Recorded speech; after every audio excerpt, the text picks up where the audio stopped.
Hello. Hi Tony. ആനിയോട് കുറച്ച് കാര്യങ്ങൾ തുറന്ന് സംസാരിക്കണമെന്നുണ്ടായിരുന്നു. എന്നിട്ടാണോ തിരക്കുണ്ടെന്ന് പറഞ്ഞ് പെട്ടെന്ന് പൊക്കളഞ്ഞത്? അവിടെ ഡാഡിയുടെ മുമ്പിൽ വെച്ച് എന്ത് സംസാരിക്കാനാ? മാത്രമല്ല ആ ജമാലിന് നല്ല സുഖമില്ലായിരുന്നു. എന്താ ഇത്ര കാര്യമായിട്ട് പറയാനുള്ളത്? പറയാം. നാളെ വൈകുന്നേരം ഫ്രീ ആവോ? ഒരു 5 മണിക്ക്. എവിടെ കാണാമെന്ന് ഞാൻ രാവിലെ വിളിച്ച് പറയാം. Okay, good night. Good night.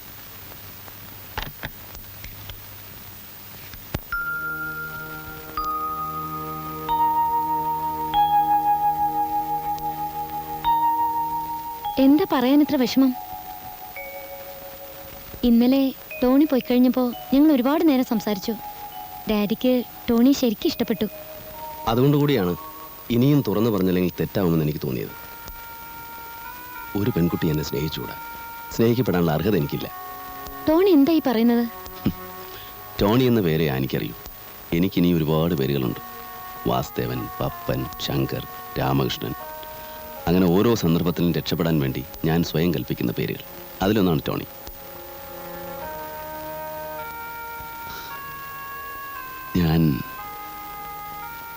ഞാനൊരു കള്ളനാണ് അനി.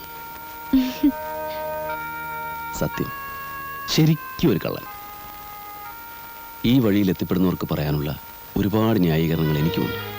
അനാഥത്വം, വഞ്ചന, ക്രൂരമായ ഒട്ടേറെ അനുഭവങ്ങൾ. പക്ഷെ അതൊന്നും ഇപ്പൊ പറയുന്നതിൽ അർത്ഥമില്ലല്ലോ. അന്ന് രാത്രി പോലീസിന്റെ പിടിയിൽ നിന്ന് ഓടി രക്ഷപ്പെടുമ്പോഴാണ് ആനിയുടെ ബെഡ്റൂമിൽ ഞാൻ എത്തിപ്പെട്ടത്. തൽക്കാലത്ത് രക്ഷയ്ക്ക് വേണ്ടി പറയാവുന്ന കള്ളങ്ങളൊക്കെ ഞാൻ പറഞ്ഞു. പാവം ആനി അതൊക്കെ വിശ്വസിച്ചു. ഇനി ഇത് വളരാൻ അനുവദിച്ചുകൂടാ.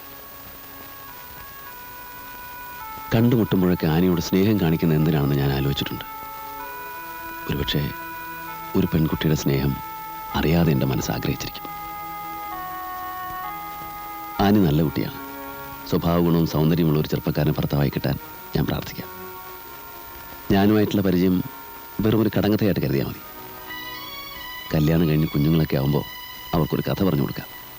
അമ്മ ഒരു കള്ളനെ പരിചയപ്പെട്ട കഥ. മുമ്പ് പറഞ്ഞ കള്ളങ്ങൾക്കും ഇപ്പം പറയുന്ന ഈ സത്യത്തിനും ആനിയയ്ക്ക് മാപ്പ് തരണം. ഇനി ഒരിക്കലും കണ്ടുമുട്ടാതിരിക്കാൻ നമുക്ക് ശ്രമിക്കാം.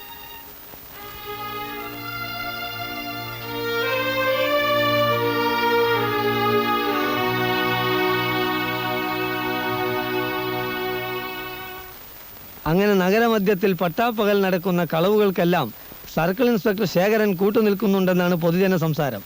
പോലീസിന്റെ സഹായത്തോടെയുള്ള ഈ മോഷണകൃത്യങ്ങൾക്കെതിരെ പ്രതിഷേധിക്കാൻ ചെറുപ്പക്കാർ തയ്യാറെടുത്തു വരികയാണ്. കള്ളന് കാവൽ നിൽക്കുന്നവനാണ് കൂടുതൽ കുറ്റവാളി. ആ നിലയ്ക്ക് ഇൻസ്പെക്ടർ ശേഖരനെതിരെ പരസ്യമായ അന്വേഷണം നടത്തുകയും ശേഖരന്റെ കുടുംബ സ്വത്തുക്കൾ കണ്ടുകെട്ടുകയും അന്വേഷണം പൂർത്തിയാവുന്നതുവരെ സർവീസിൽ നിന്ന് വിട്ടുമാറി. ഈ അമ്പലക്കാടന്മാർ പൊതുവെ പകക്ക് പേര് കേട്ടവരാ, കൃഷ്ണേട്ടൻ പ്രത്യേകിച്ചും.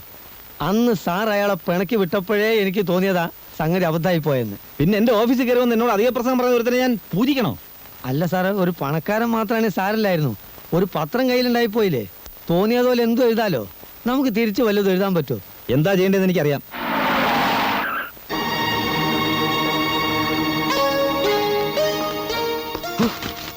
എന്തോ താനീ പത്രത്തിൽ എഴുതിയിരിക്കുന്നത്? എന്താ വായിച്ചിട്ട് അർത്ഥം മനസ്സിലായില്ലേ? അതോ മലയാളം അറിയില്ലേ? ഒരു മഞ്ഞപ്പത്രം കയ്യിലുണ്ടെന്ന് വിചാരിച്ച് താൻ ആരെക്കുറിച്ചും എന്തു എഴുതും അല്ലേ? എഴുതേണ്ടി വന്നാൽ എഴുതും. നിങ്ങൾക്ക് വേണമെങ്കിൽ നിഷേധിക്കാം. പട്ടണത്തിൽ വേറെയും ഉണ്ടല്ലോ പത്രങ്ങൾ. അല്ലെങ്കിൽ കോടതിയിൽ മാനനഷ്ടത്തിന് കേസ് കൊടുക്കാം. അല്ലാതെ പൗരബോധമുള്ള പത്രാധിപരുടെ നേർക്ക് മെക്കിട്ട് കയറാൻ പറയരുത്. പൗരബോധമുള്ള പത്രാധിപർ പന്ന റാസ്കൻ. 10 കാശിന്റെ ലാഭത്തിനു വേണ്ടി ജനങ്ങളെ വിഷച്ചാരായം കുടിപ്പിച്ച് കൊല്ലിക്കുന്ന നീ തത്വം പ്രസംഗിക്കുന്നടാ. നാളത്തെ പത്രത്തിൽ ഇതോ എഴുത്, പൗരബോധമുള്ള പത്രാധിപരെ ഓഫീസിൽ കയറി അടിച്ചെന്ന്.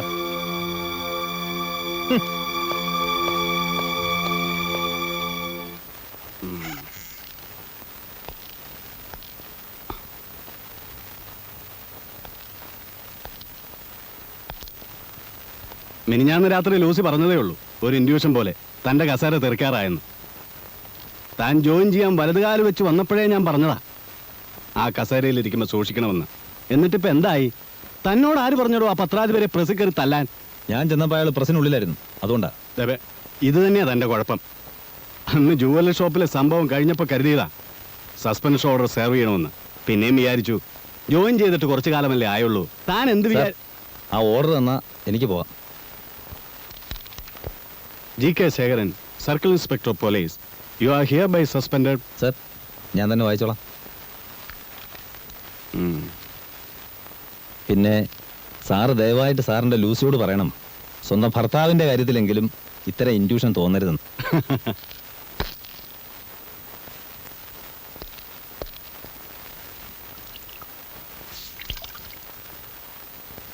ജോലിക്കാരി പെണ്ണ് ഒന്നില്ലേ? വരണ്ടാന്ന് പറഞ്ഞു. എന്തേ? ഇവിടെ എനിക്ക് എടുക്കാനുള്ള പണി തന്നെ ഇല്ല. ഇവിടെ വീട് കിട്ടുന്നതിന് മുമ്പ് ജോലിക്ക് ആൾ നിർത്തണമെന്ന് പറഞ്ഞ് ബഹളം ഉണ്ടാക്കിയത് താനല്ലേ? കുഞ്ഞിനെ നോക്കലും വീട്ടു ജോലി ഒരുമിച്ച് പറ്റത്തില്ല എന്ന് പറഞ്ഞിട്ട്. അതൊന്നും സാരമില്ല.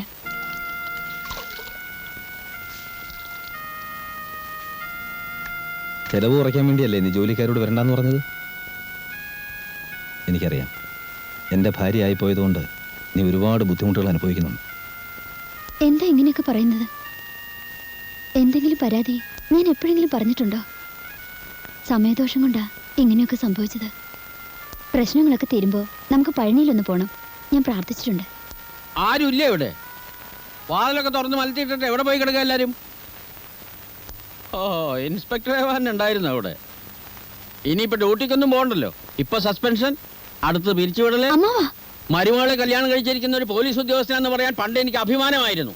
ഇപ്പൊ നാണക്കേട് കൊണ്ട് പുറത്തിറങ്ങാൻ വയ്യാണ്ടായി. ഞങ്ങളുടെ കാര്യത്തിന് അമ്മാവൻ എന്തിനാ ഇത്ര വിഷമിക്കുന്നത്? വിഷമം ഉണ്ടടി. എന്താ ഈ പത്രത്തിൽ എഴുതിക്കുന്നത് നോക്ക്. ഇവന് സ്ഥലം മാറ്റത്തിനും പ്രൊമോഷനും വേണ്ടി മേലുദ്യോഗസ്ഥന്മാരെ കാണാൻ പോകുന്നത് നീയാണെന്ന്. ഇവൻ നിൽക്കേണ്ടടുത്ത് നിന്നാൽ ഈ പത്രക്കാരിങ്ങനെ എഴുതുമോ? മതി.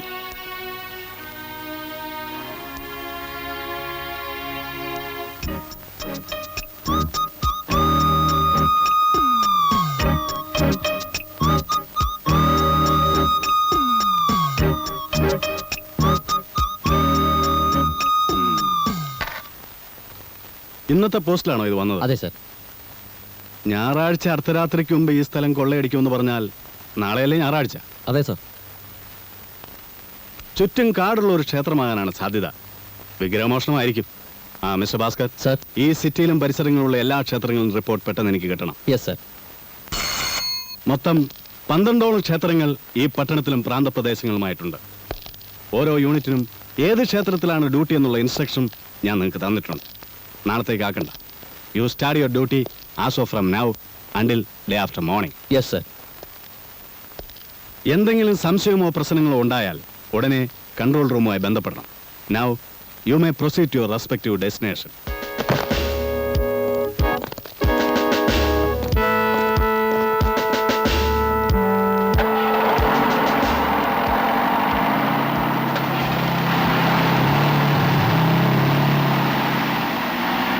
ഉണ്ണിയാരെന്താ ലീവ് എടുത്തത്? ഒരമ്പലത്തിലെ സ്പെഷ്യൽ ഡ്യൂട്ടിയാ, ഞാൻ പോയില്ല. അമ്പലത്തിൽ എന്താ ഉത്സവം മറ്റാണോ? ഉത്സവമൊന്നല്ല. നമ്മളെ പട്ടാപ്പകൽ പരിച്ച കള്ളനില്ലേ, അവനിപ്പോ നോട്ടായിട്ടിരിക്കണേ ക്ഷേത്രത്തിലാ. ക്ഷേത്രത്തില് 2 ദിവസം മുമ്പ് സ്റ്റേഷനിൽ പോസ്റ്റിലായിട്ട് ഒരു കവർ വന്നു. അതിനകത്തൊരു പടവുണ്ട്, ഒരു ക്ഷേത്രവും ചുറ്റും കുറച്ച് കാടും. ഇന്ന് അർദ്ധരാത്രിക്ക് മുമ്പ് ഈ സ്ഥലം കൊള്ളടിക്കുമെന്ന് ഒരു കുറിപ്പും. ആ പഹൻ കഷ്ടകാലത്തിന് ഞാൻ ഡ്യൂട്ടി ചെയ്യുന്ന ക്ഷേത്രത്തിലെങ്ങാൻ വന്ന് കയറും. ഡ്യൂട്ടിക്കാരെ കണ്ണും വെടിച്ച് രക്ഷപ്പെടുകയും ചെയ്യും. അവസാനം സസ്പെൻഷനും ദൈവശാപവും എനിക്ക്.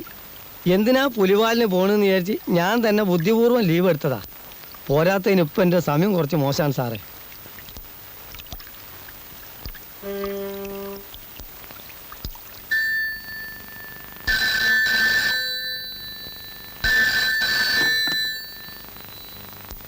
ഹലോ, അമ്പലക്കാടനാണ്. അമ്പലക്കാടൻ.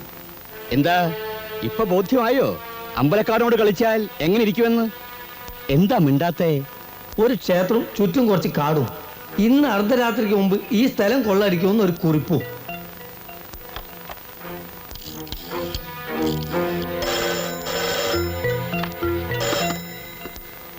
യെസ് സർ, ശേഖരനാണ് സർ. എനിക്കൊരു അത്യാവശ്യ കാര്യം പറയാനുണ്ട്. എന്ത് അത്യാവശ്യ കാര്യമാണെങ്കിലും എനിക്ക് കേൾക്കണ്ട. I don't want to hear anything from you. Understand?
എന്താ സാർ?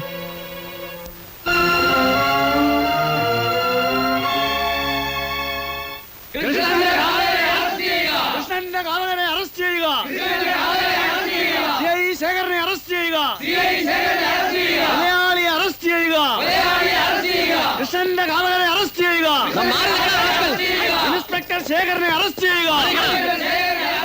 പോലീസ് നീതി പാലിക്കുക. പോലീസ് നീതി പാലിക്കുക. കൃഷ്ണന്റെ കാവലനെ അറസ്റ്റ് ചെയ്യുക. പോലീസ് നീതി പാലിക്കുക. CI ശേഖരനെ അറസ്റ്റ് ചെയ്യുക.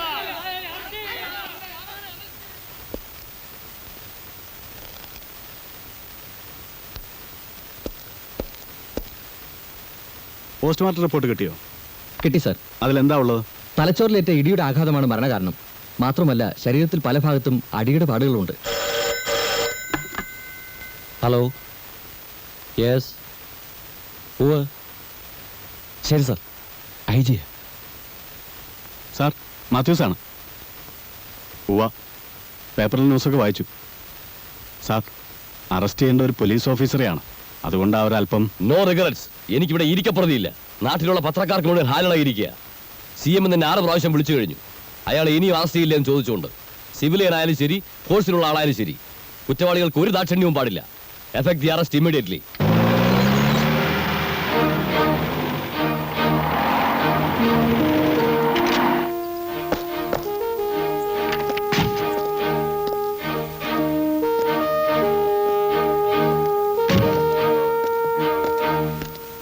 ഇന്ന് ആളുകൾ പ്രശ്നം വല്ലതും ഉണ്ടാക്കിയോ? പതിവ് പോലെ കുറച്ച് മുദ്രാവാക്യം വിളിച്ചിട്ട് അത്രേ ഉള്ളൂ സാർ. ഉം.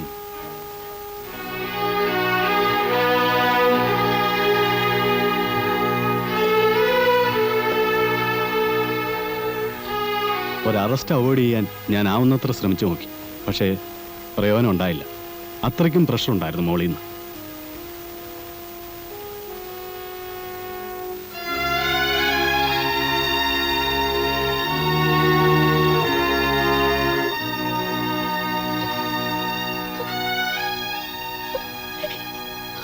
വിഷമിക്കരുത്.